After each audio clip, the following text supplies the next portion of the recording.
My father's 60th birthday party was the event of the season, the room glittering with New York's elite. My wife, Bella, a vision of devastating beauty, wore the obscenely expensive designer gown I'd personally selected for her. She moved through the clusters of power brokers and old money, a perfect hostess, earning the Sterling family a mountain of social capital. But then I saw the look she exchanged with my best friend. It was a flash of lightning, raw, carnal, and rotten to the core. I faked a drunken stumble and went home to set the trap. Later, just as the entire hall raised their glasses and my father was wiping away a tear of joy, I pressed the button on my phone. The live feed from our bedroom, a graphic X-rated spectacle, instantly hijacked the massive screen in the ballroom. My name is Leo Sterling, and the gift I was giving tonight was the pleasure of skinning this pair of cheating dogs alive, layer by layer, and hanging their hides for the whole world to see, a brand of shame that would never wash away. Chapter 1.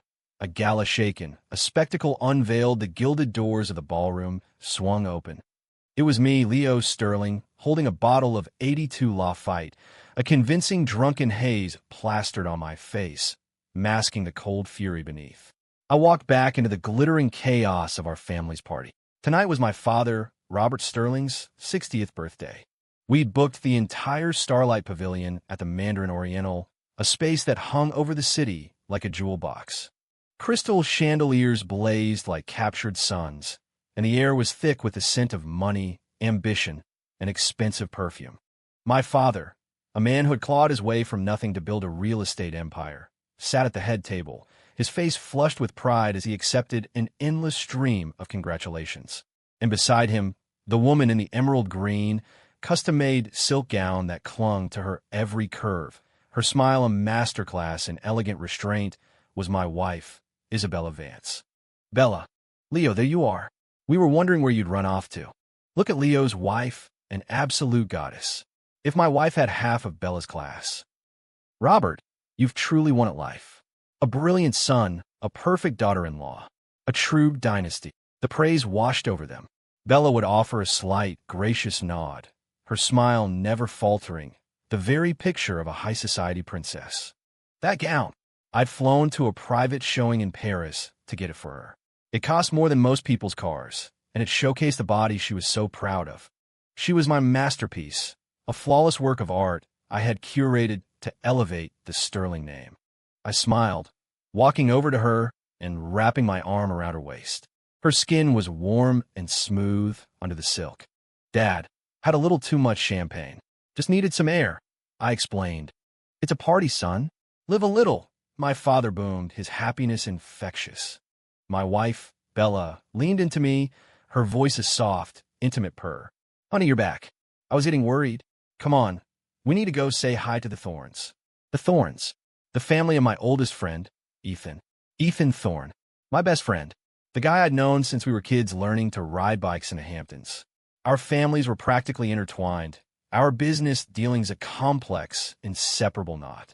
I nodded, picked up my glass, and walked with Bella toward Ethan's table. Ethan was dressed to kill tonight, a sleek Armani suit and a Patek Philippe watch that gleamed under the chandeliers. He shot to his feet as we approached, his smile wide and welcoming. Leo, Bella, I was hoping you'd make it over. Ethan, thanks so much for coming. Means a lot to have you and your father here, I said, playing my part. Don't be a stranger. Ethan clapped my shoulder, downing his scotch in one smooth motion. Then his eyes landed on Bella. And that's when I saw it. Again, it wasn't the look of a friend respecting his best friend's wife. It was predatory, a hot, possessive glare that stripped her bare. And Bella, her perfectly composed expression wavered, and for a split second, a wet, sultry heat bloomed in her eyes. It was a look of shared conspiracy, of raw, illicit desire.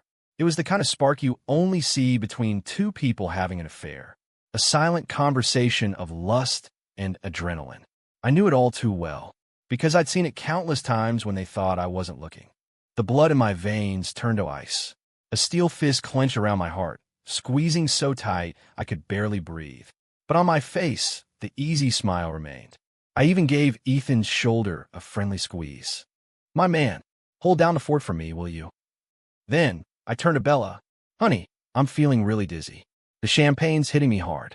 I'm gonna head home and lie down for a bit. You handle things here for me, okay? A flicker of something, glee, flashed in Bella's eyes before being instantly replaced by a mask of concern. She steadied my arm. Leo, are you sure? Should I come with you? No, you stay. Dad needs you here, I said softly, removing her hand from my arm and giving her a reassuring smile. In her eyes, I was just Leo Sterling. Mild-mannered, accommodating, maybe even a little soft. The placeholder son. My father still ran the company, and I managed a minor division, pulling a fat salary for a cushy job. She thought I was content, another spoiled rich kid with no ambition. She was dead wrong. Even a sleeping lion has claws. I made a show of stumbling out of the ballroom. The second the elevator doors closed, my expression turned to stone. I drove home at a reckless speed, back to the $50 million penthouse overlooking the park. Our love nest. I went straight to the master bedroom. From a hidden compartment in the bedside table, I took out a microtransmitter and connected it to a burner phone. Then, I activated the pinhole camera I'd installed a month ago, hidden in one of the crystal pendants of the bedroom chandelier. The seed of suspicion had been planted long ago. The late-night girls' nights she came home from. The password-protected albums on her phone. The increasingly bold way Ethan looked at her. I wasn't an idiot. I was just waiting for the right moment. A moment that would utterly and permanently destroy them. With everything set up, I watched the crisp, clear image of our bedroom on my phone screen. A cruel smirk touched my lips. Sure enough, not 20 minutes later, the smart lock on the penthouse door beeped open. Bella came in first. She kicked off her heels the second she was inside, her movements frantic. She tore at the zipper of that elegant gown, exposing a wide swath of her pale back. There was no trace of the graceful socialite on her face now, only a raw, desperate hunger. Isabella's inner monologue, ugh, finally. Leo, that useless lightweight, is gone. 3 glasses of champagne, and he's down for the count. What a joke. If it weren't for his family's money, would I have ever married him? My parents insisted. He's from a good family. He's stable. He's the perfect choice. What good is stable? He's a block of wood. In bed, he's like a dead fish. Not an ounce of the fire and skill Ethan has. Still, it works out. The more of a pathetic pushover he is, the safer I am. Looking at his dopey face tonight, he'll probably be out cold until morning. That gives Ethan and me all the time we need. This massive penthouse, this king-size bed, ashamed to let it go to waste. And that fool, Leo, spending a fortune on this gown for me. He has no idea who I was really dressing up for tonight. When the time is right, Ethan and I will figure out a way to carve out a piece of the Sterling Empire for ourselves. Then I'll dump Leo so fast his head will spin. I, Isabella Vance, was born to be a queen, not babysit some useless trust fund baby. As these thoughts raced through her mind, she pulled out her phone and sent a quick text. A few minutes later, the door opened again. Ethan Thorne, my best friend, strode in like he owned the place. He locked the door behind him and grabbed Bella from behind, his hands expertly roaming her body. God, you little vixen, I've been dying for this. Watching you float around next to that idiot Leo in this dress. I was about to explode. Stop it. Bella laughed, a throaty, lustful sound as she turned his arms and wrapped hers around his neck. You want to talk? Did you see the look on his face? I can't stand being near him for one more second. You're so much better. My hero. Ha ha ha. You're damn right. What is Leo Sterling, really? A parasite living off his father's legacy. Sooner or later, everything he has, including you, is going to be mine. Shut up and kiss me. Carry me to the bedroom. I watched the screen, my face a blank mask. I watched them devour each other all the way from the foyer to the bedroom. I watched them rip the gown I'd bought her and throw it on the floor. I watched them climb onto the bed we'd shared as husband and wife and desecrate it. There was no pain, just a dead, hollow cold. I was past heartbreak. All that was left was the roaring inferno of revenge. I checked the time, then picked up my other phone and called the AV technician of the ballroom. Chris, are you ready? Mr. Sterling, all set. I can cut the music and switch the source to your video stream on your command. Good. Wait for my signal. I took a deep breath, straightened my suit, and put the placid smile back on my face before walking back into the party. The festivities were reaching their peak. The MC's voice boomed through the speakers. And now, Let's give a huge round of applause for the man of the hour, the legendary Mr. Robert Sterling, as he shares a few words with us. My father, surrounded by friends and family, took the microphone, his eyes glistening. Thank you, all of you, for coming to an old man's birthday party. In my life, my greatest pride isn't the business I've built. It's that I have a good son who married a wonderful daughter-in-law. The Sterling legacy is in good hands. The room erupted in thunderous applause. Hundreds of envious eyes turned to me. This was it. I walked to the side of the stage, took a second microphone from the MC, and gave Chris in the tech booth a sharp, definitive nod. The soaring orchestral music cut out abruptly. The 300-inch LED screen at the center of the ballroom, which had been displaying a slideshow of my father's life achievements, suddenly hissed with static and went black. A confused silence fell over the crowd. The next second, a new image filled the screen. High definition, uncensored. The location was our master bedroom. Our bed. The stars of the show were my perfect, virtuous wife, Bella, and my loyal, brotherly best friend, Ethan. They were completely naked, tangled together in the most graphic, degrading positions imaginable. On the screen, Bella's face, a face I'd never seen before, was contorted in a mask of shameless ecstasy, her moans filling the silent room. Ethan's arrogant face was magnified 100 times, every smug, triumphant sneer perfectly clear. Baby, you think that loser Leo could ever make you feel like this? Don't even mention that buzzkill. You're 100 times the man he is. Their filthy words, broadcast through the state-of-the-art sound system, echoed into every corner of the ballroom. Time froze. 300 of the city's most powerful people were stunned into statues. Wine glasses paused halfway to lips. Smiles hardened on faces. The silence was absolute. You could have heard a pin drop. It was followed by a collective gasp, then a tidal wave of shocked murmurs and horrified whispers. My father's microphone fell from his hand, clattering on the stage. He stared at the screen in disbelief, then whipped his head around to look at me, his lips trembling, unable to form a word. Ethan's father, the formidable Mr. Thorne, shot to his feet, his face turning a deep, apoplectic purple. He pointed a shaking finger at the screen, his whole body trembling with rage. Bella's parents, a grasping, social-climbing pair who had always worshipped their daughter's good fortune, looked like they had seen a ghost, their faces ashen. They looked like they wanted the floor to swallow them whole.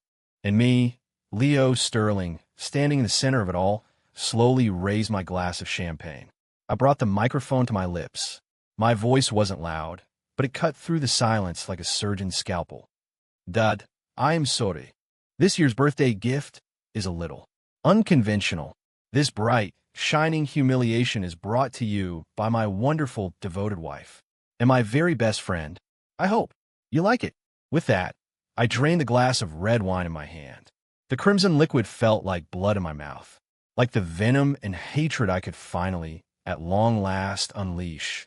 In that moment, I wasn't the gentle, soft-spoken Leo Sterling anymore. I was the executioner, and the slaughter had only just begun. Chapter 2. The Aftermath and the Asset Seizure. A piercing scream ripped through the ballroom. It was Bella's mother. Her eyes rolled back in her head, and she collapsed in a dead faint. Her husband, my father-in-law, crumpled in his chair, his face the color of ash, muttering, "It's over. It's all over." Across the room, Ethan's father, a titan of industry known for his iron will, had a completely different reaction. It wasn't shame, it was pure rage. He grabbed a wine bottle from the table and smashed it on the floor. Crash, glass, and red wine sprayed across the pristine white tablecloth like a bloody wound. That bastard son, that animal, he has dragged the Thorne family name through the gutter, he roared, pointing at his son's energetic performance on the screen, his chest heaving, his entire body shaking. But my father, Robert Sterling, after the initial shock and agony, composed himself. His eyes became sharp, predatory. He didn't collapse. He didn't lose control. He strode over to me, snatched the microphone from my hand, and his voice boomed with authority. "Ladies and gentlemen, my apologies for this embarrassing spectacle. I, Robert Sterling, have been a poor judge of character and nearly allowed my family to suffer an unforgivable disgrace. He paused, his gaze sweeping across the stunned faces, his voice carrying an undeniable weight. But let me be perfectly clear. My son, Leo, did the right thing. A sterling man can be kind, he can be gentle, but he can never be without a spine. When someone tries to destroy you, you fight back with overwhelming force. Today's drama is our family's business and our family's shame. Thank you all for being here to witness it. This party is officially over. I will make my personal apologies to each of you in the coming days. With that, he put his arm around my shoulder, and surrounded by our security team, we walked out of the chaos without a single backward glance. The ballroom erupted. Camera flashes went off like a strobe light. The telltale chime of dozens of phones recording video filled the air. Everyone knew they had just witnessed the scandal of the decade. Heir to sterling fortune exposes wife's affair with lifelong friend Liv at father's 60th birthday gala. The headlines would be explosive. Back in the car, the silence was heavy enough to suffocate. "Dad, I'm sorry. I ruined your birthday," I said, my voice low. Smack! A sharp crack echoed in the car. But he hadn't hit me. He had slapped his own face. "I'm the one who should be sorry." His eyes were red-rimmed, his voice hoarse with emotion. "I was the one who was blind. I saw that Isabella Vance came from a decent family, that she was beautiful, and I pushed you two to get married. I'm the one who led you into this viper's pit." "Dad!" A lump formed in my throat. "Good man." He grabbed my shoulder, his grip surprisingly strong. "What you did tonight, you did it with style. You're a sterling through and through. Remember this, son. We don't start fights, but we damn well finish them. If they had the audacity to do it, they deserve the humiliation of being seen."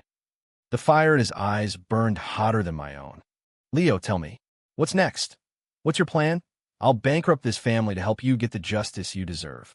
I looked at the graying hair at my father's temples, and any lingering doubt vanished. I wasn't alone in this fight. "Dad, don't worry," I said, starting the car, my eyes as cold as a winter storm. Public humiliation was just the appetizer. I'm not just going to ruin their reputations. I'm going to take everything from them. I'm going to drag them to hell. My plan had 3 phases. Phase 1, social execution. The live broadcast at the gala had accomplished that. By morning, Bella and Ethan would be pariahs in New York City. Their social circles, their reputations, incinerated. Phase 2, financial annihilation. Back home, I locked myself in my study and opened my laptop. On the screen was a confidential file I'd been compiling for weeks.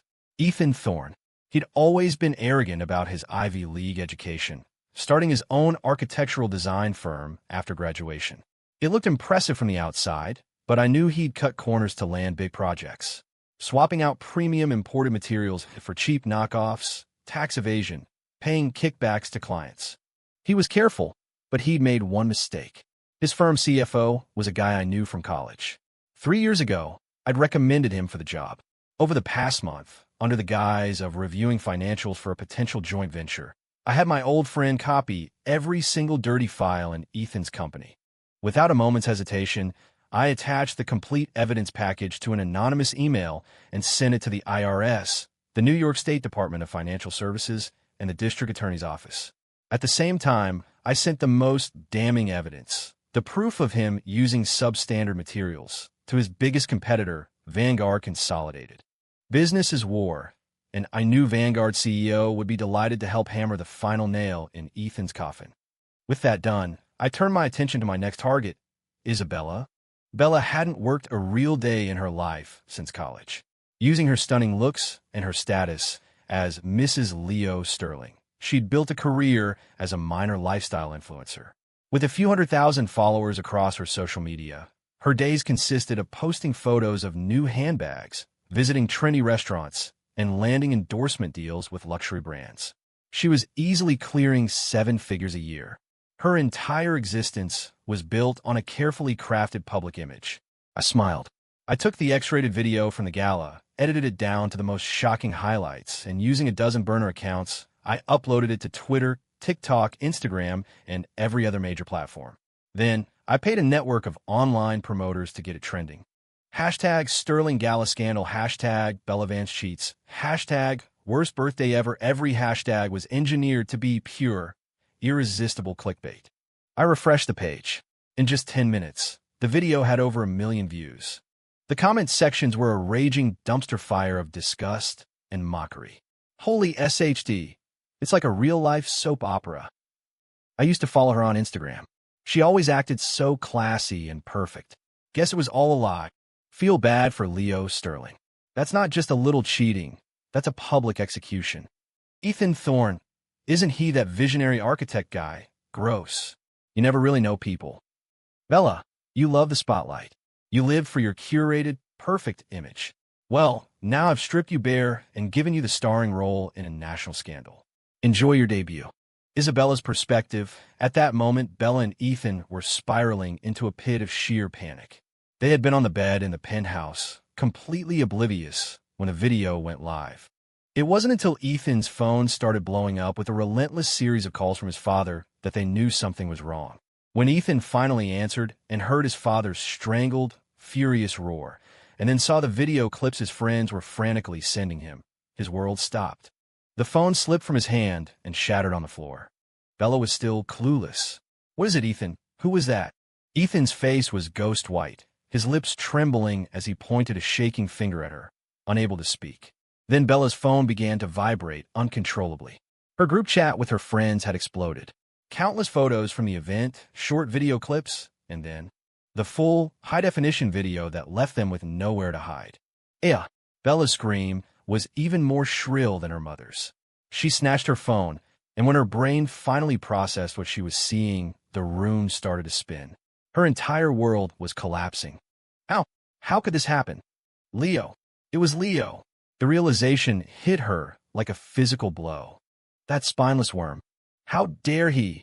How could he do this to me? Bella was shaking uncontrollably, not from cold, but from a potent cocktail of terror and rage. She had always seen herself as the one in control, the queen who had Leo wrapped around her little finger. It had never occurred to her that the quiet, gentle lamb could suddenly transform into a ravenous wolf. He ruined me. He ruined everything, Bella muttered, her eyes filled with a venomous hatred. "I'll kill him. I swear to God, I will kill him."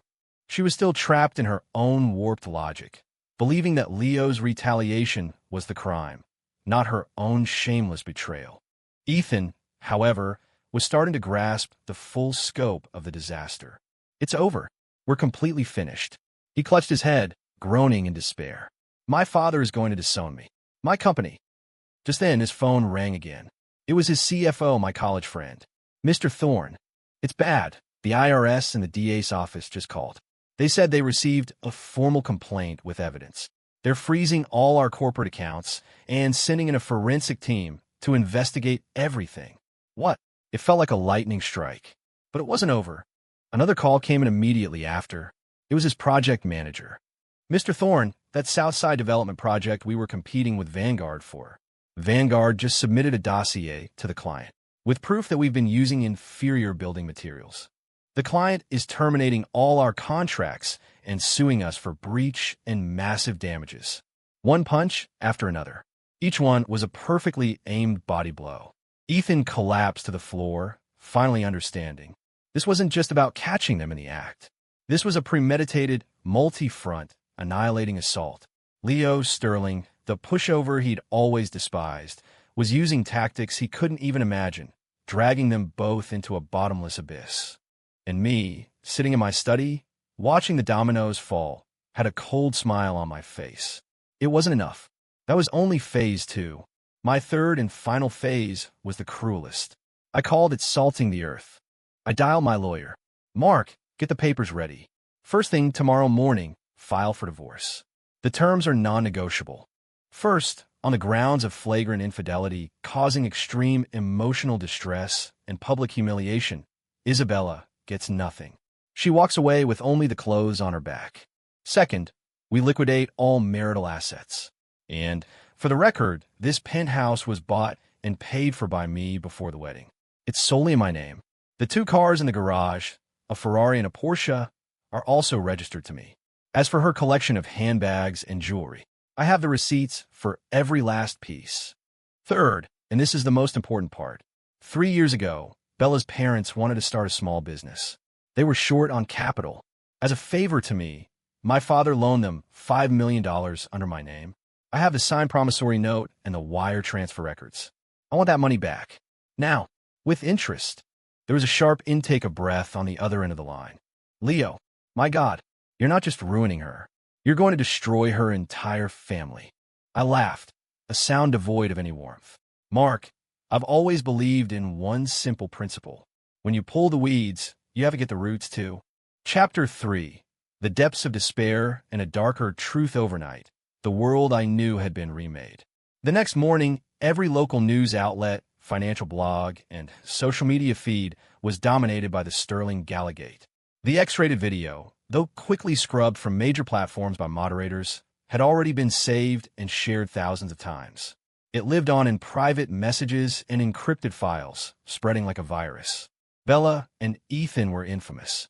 If they dared to show their faces in public, they were met with scornful glares and hushed, pointed insults. Ethan's firm was shut down, its doors plastered with notices from the IRS and the DA. All his accounts were frozen. In the span of 12 hours, he went from a celebrated visionary architect to a bankrupt pariah.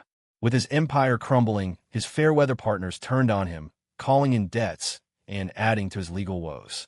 The pressure became too much for his father, who suffered a massive stroke and was now in the ICU. With no leadership, the Thorn Corporation was on the verge of total collapse.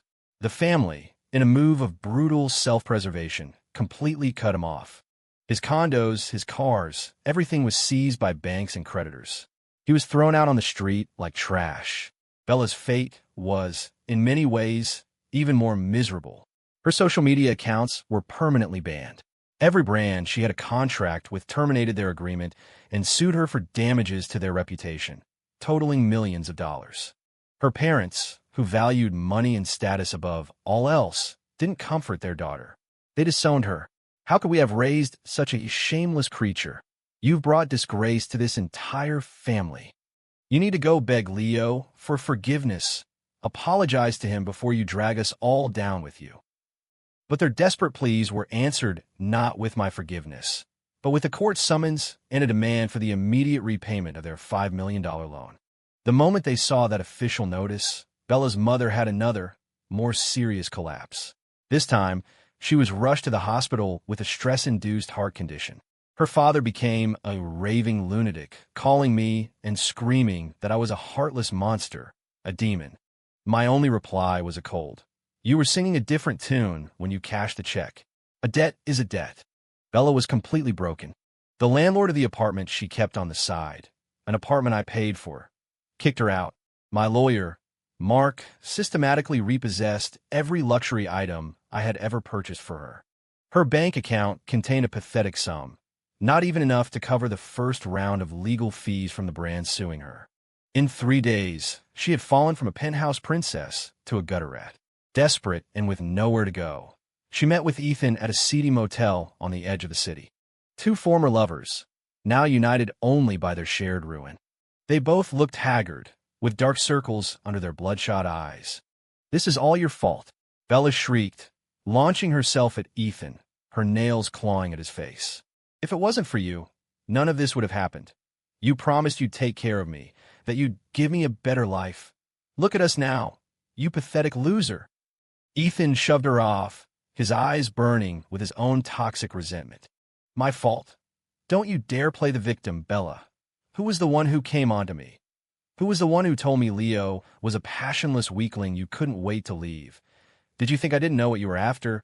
You thought I had more ambition. Now that I'm ruined, you blame me? You—" Bella was speechless. "Listen to me. We're in this together, so don't even think about running," Ethan hissed. "Leo, that bastard is more ruthless than I ever imagined. He's not done with us yet. We can't just sit here and wait for the end. What can we do? He's the devil." Bella sobbed, her fight dissolving into despair. A dark, cunning light flickered in Ethan's eyes. "If he won't let us live, then we'll drag him down with us. He thinks this was just a simple affair. He's so naive." Hearing those words, my blood ran cold. I was in my study, listening to their conversation through a micro-bug I had planted in the handle of her favorite Hermes Birkin bag before Mark had repossessed it. I knew cornered rats would bite. I heard Ethan continue. his voice low and conspiratorial. "Bella, do you remember that Apex Intelligence tech startup Leo invested in last year? He went against his father's advisors, insisted it was the next big thing. And what happened? The company folded, and the Sterlings lost $30 million. Robert never chewed him out for it, but after that, Leo was sidelined at the company. That's when everyone started seeing him as a joke."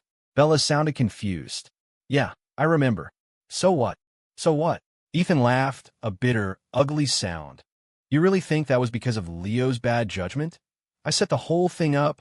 I had a shell company create a fake business plan, then I had you whisper in his ear every night about what a genius opportunity it was.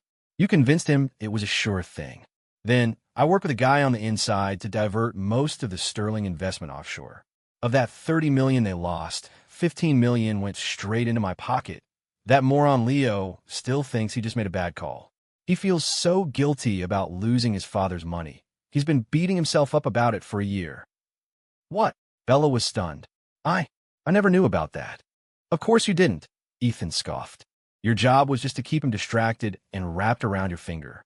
The plan was to keep bleeding his family dry, piece by piece. Once he was nothing but a broke, disgraced loser, you would divorce him, and we'd take the money and disappear. Who knew the little bastard had a goddamn camera installed?" Boom. A bomb went off in my head. So that was it. I had spent the last year believing that failed investment was the biggest professional failure of my life, a black mark on my record. It was the moment I felt I had truly let my father down. It crushed my confidence, made me doubt my own instincts, and made me accept my role as the useless son. And it was all a lie, a meticulously crafted trap set by my best friend and my wife. They didn't just betray my heart. They systematically tried to destroy my career, steal my family's fortune, and annihilate my self-worth. A white-hot rage, purer and more intense than anything I'd ever felt, surged through me. I nearly crushed the crystal glass in my hand. Monsters. They are absolute monsters. I thought my revenge had been thorough. Now I knew it hadn't been nearly enough. For demons like these, any mercy is a betrayal of oneself. I immediately called the private investigator I kept on retainer. "Alex, I need you to dig into something for me. The Apex Intelligence deal from last year. I want the names of the founders and a complete trace of all capital flows. I want to know where every single dollar went. Money is no object." Then I saved the audio file from the motel room. A bloody, vicious smile spread across my face. "Ethan and Bella, did you think this was your comeback? Your final, desperate attack? No. This was you, handing me the signed confession I needed to cast you into the eternal flames." A few days later, Ethan, broke and on the run, decided to access the emergency funds he kept in an offshore account, the very money he'd siphoned from the Apex deal. It was his last hope, but when he tried to initiate a wire transfer, he found the account had been frozen by international authorities. At that same moment, a team of NYPD detectives kicked in the door of his dingy motel room. As the cold steel of handcuffs closed around his wrists, his mind went blank. "Officers, wait. There must be some mistake. This is just a civil matter, a business dispute." The lead detective coldly presented him with a warrant. "Ethan Thorne, you're under arrest for multiple counts of wire fraud and embezzlement. The total amount is in excess of $15 million. We have a full confession." "Confession? What confession?" Ethan roared, thrashing wildly. The detective simply held up a small digital recorder and pressed play. His own voice filled the tiny room. $15 million went straight into my pocket. That moron Leo still thinks he just made a bad call." The color drained from Ethan's face. He shot a look of pure hatred at Bella, who was cowering in the corner. He assumed she had sold him out. But Bella was busy receiving a notification from my lawyer. It was an official notice that I was filing a criminal complaint against her as a co-conspirator. The recording was irrefutable proof. She may not have handled the money, but her role in manipulating me made her an accomplice. With a sum that large, she was facing serious prison time. "No, it wasn't me. I didn't." Bella collapsed to the floor, losing control of her bodily functions, completely paralyzed by fear. And at that moment, I walked into the squalid motel room. I stood over them, looking down at the two people I had once held dearest in the world. one in handcuffs, the other in a puddle of her own filth.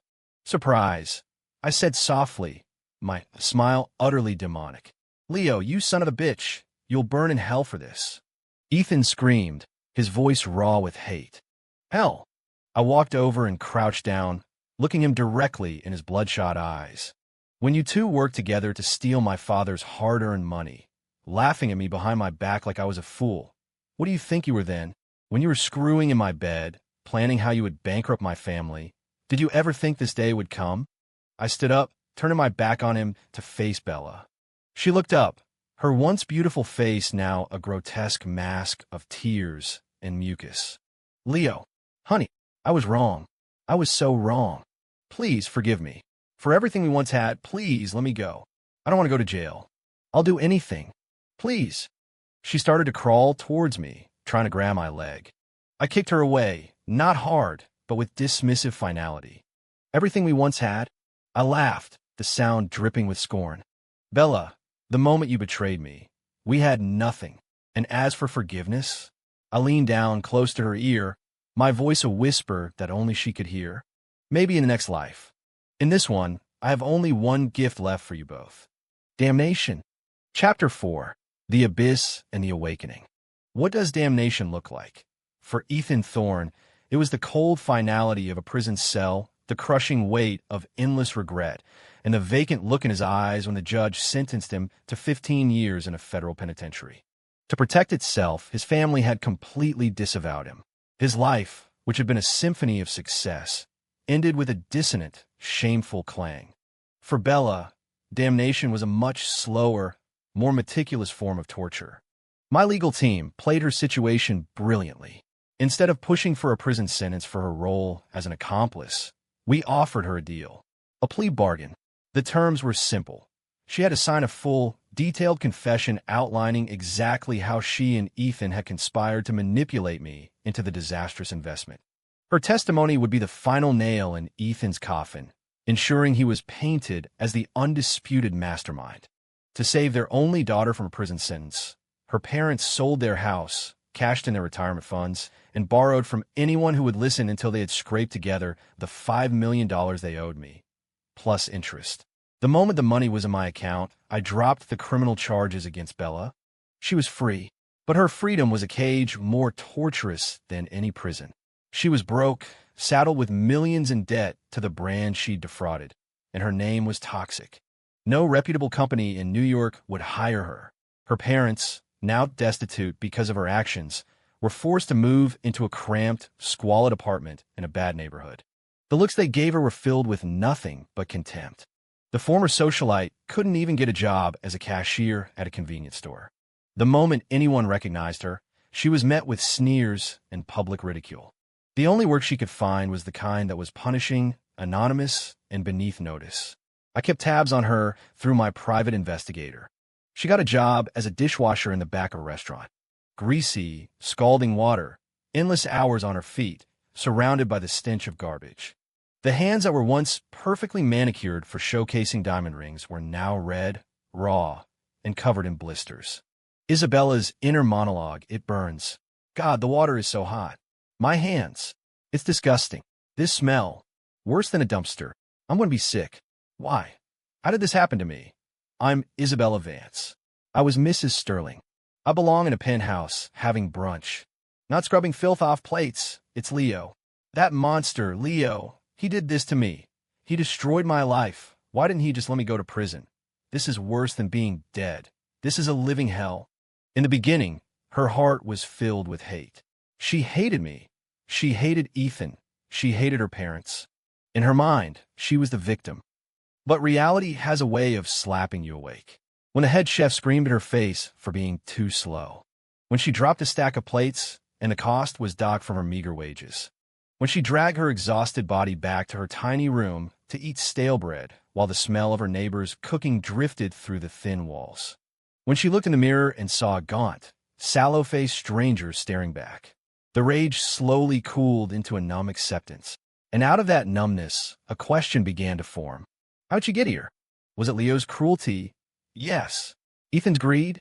Yes. But what was the root cause? One rainy night, she was walking home late, soaked to the bone. A luxury car pulled up beside her, the window rolling down to reveal a man who looked her up and down with a sleazy grin. "Hey, aren't you that Gallagher girl? Falling on hard times, huh? Tell you what, hop in and keep me company for a while. I'll make it worth your while." His contemptuous gaze stabbed her like a knife. She had always believed her beauty and her body were her greatest assets. But stripped of her wealth and status, that same beauty now just made her look cheap and vulnerable. She ran, not stopping until she was huddled under an overpass, where she hugged her knees and sobbed uncontrollably. The cold rain felt like it was trying to wash her clean. She thought about Leo. She remembered, early in their marriage, when she had crippling menstrual cramps, he had clumsily tried to make her ginger tea and ran out in the middle of the night to find a 24-hour pharmacy for a heating pad. She remembered mentioning offhandedly that she admired a particular designer, and a month later, he surprised her with a custom-made gown from that same designer, which he had flown to Paris to acquire. She remembered when her parents needed capital for their business, she had barely hinted at it, and he had transferred them $5 million without a second thought. He wasn't a passionate, fiery lover, but he had been a kind, gentle, and unfailingly devoted husband. He had placed her on a pedestal and treated her like a queen. And what had she done? She found him boring, predictable, soft. She took everything he gave her for granted, scorned him in her heart, and then threw herself into the arms of another man. She hadn't just cheated. She had trampled on a genuine, loving heart. She had destroyed a man's absolute faith and trust in her. Worse, she had conspired with an enemy to sabotage his career and steal his family's wealth. Rainwater mixed with her tears, tasting bitter and salty. For the very first time, she admitted it to herself. I was wrong. Horribly, unforgivably wrong. I wasn't a victim. I was the villain who held the knife, and I had murdered my own happiness. This single moment of self-awareness was more painful than any punishment, because she finally understood what exactly she had lost. It wasn't just the money or the status. It was the rarest, most precious thing one person can give another: unconditional love. A few days later, my father, exhausted from the recent turmoil, was hospitalized with dangerously high blood pressure. We tried to keep it quiet, but Bella heard about it from a distant cousin who worked as a nurse at the hospital. That day, she received her meager paycheck. She didn't buy new clothes or a decent meal. She went to a traditional apothecary in Chinatown. She remembered my father had mild asthma and was prone to coughing in the fall. The family used to have a nutritionist who would prepare a special lung-soothing soup for him with a rare blend of herbs. It took her 2 days, but she visited nearly every apothecary in the city until she found the right ingredients. Then, in her tiny, run-down room, using a cheap rice cooker, she carefully brewed the soup for hours. She poured it into a clean thermos. She didn't dare go to the hospital. She knew she had no right to be there.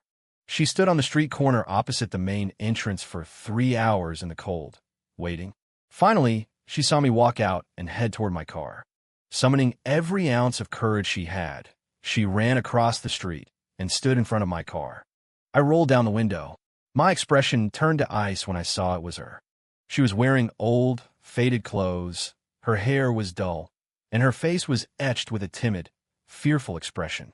"What do you want?" My voice was flat, devoid of emotion. My coldness made her flinch, but she held out the thermos. I heard your father was in the hospital," she said, her head bowed, refusing to meet my eyes. I made him some soup. It's the kind he used to drink for his cough. Maybe you could give it to him."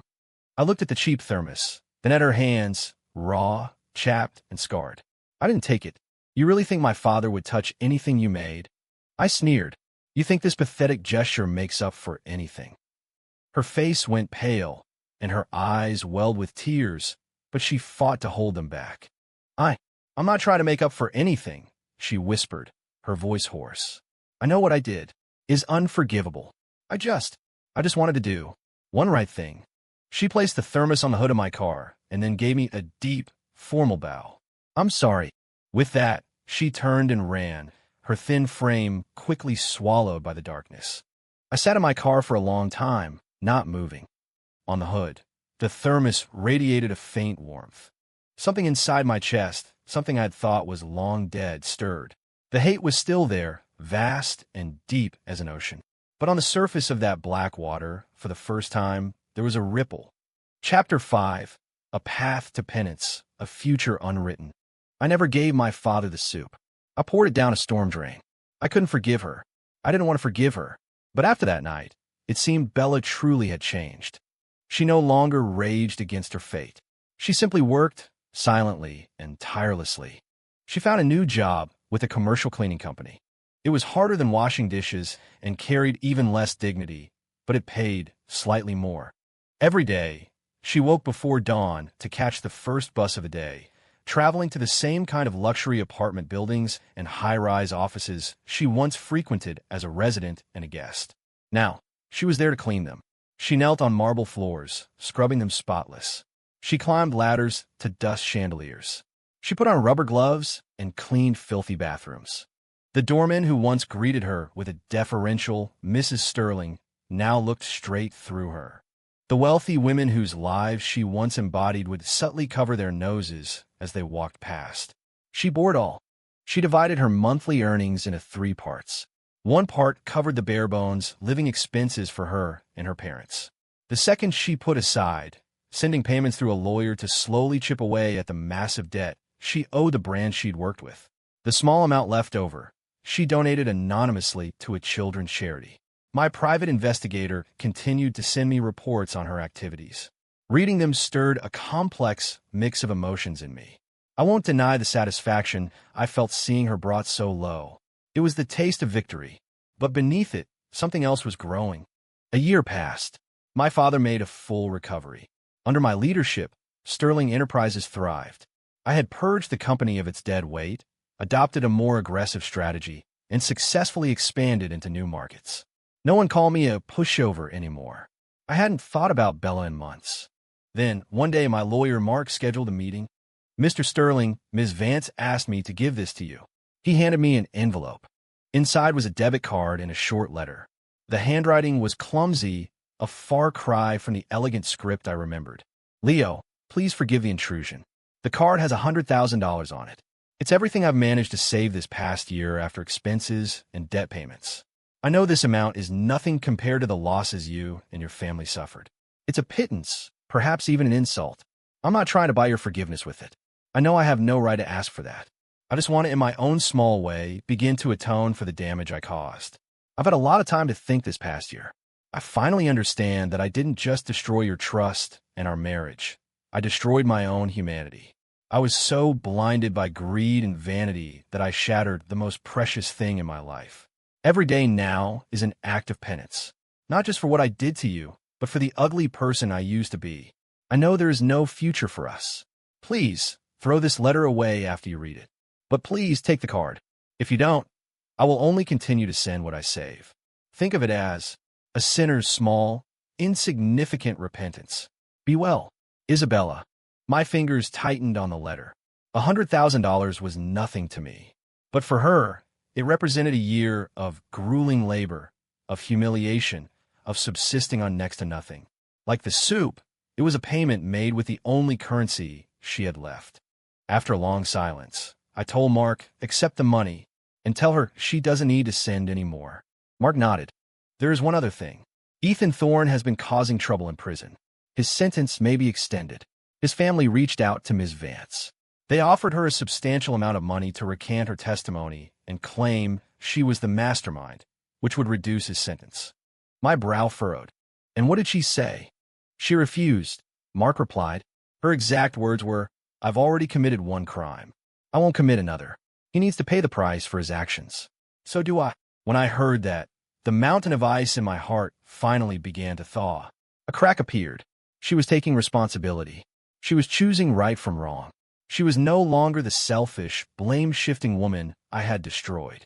Another 6 months went by. By chance, I saw her again in the underground parking garage of a high-end mall. She was in her gray cleaner's uniform, pushing a utility cart. She was carefully polishing the hood of a Bentley, her movements slow and meticulous, as if it were a priceless sculpture. When she finished, she straightened up, arching her back with a tired groan. Just then, the Bentley's owner returned, a flashy woman dripping in jewels, with a much younger man on her arm. The woman saw Bella and did a double take, a cruel, mocking smile spreading across her face. Well, look what we have here. If it isn't the famous Isabella Vance. So, after playing Mrs. Sterling, you've moved on to cleaning cars? Make sure you do a good job. Wouldn't want you to scratch my new paint job. Her loud, cutting remarks drew stares from passers-by. Bella's head was bowed, her face pale, her lips pressed into a thin line. I expected her to lash out, or to flee in shame as she might have before. She did neither. She simply raised her head, looked at the woman with a calm, steady gaze, and gave a slight bow. My apologies for being in your way, ma'am. Then, with quiet dignity, she pushed her cart and walked away, moving through the gauntlet of stairs without faltering. Her posture wasn't that of someone running away. It was the quiet fortitude of someone who had weathered a hurricane and was still standing. In that moment, I understood. The hate was gone. Hate is a byproduct of caring. When someone is truly dead to you, you can't even summon the energy to hate them. And the woman I was looking at now was a stranger. She had spent 1.5 years burying her old self. I had my driver stop the car. I got out and called her name. Isabella. Her entire body went rigid. She turned around slowly. When she saw me, her eyes filled with shock, fear, and a sliver of disbelief. Mr. Sterling.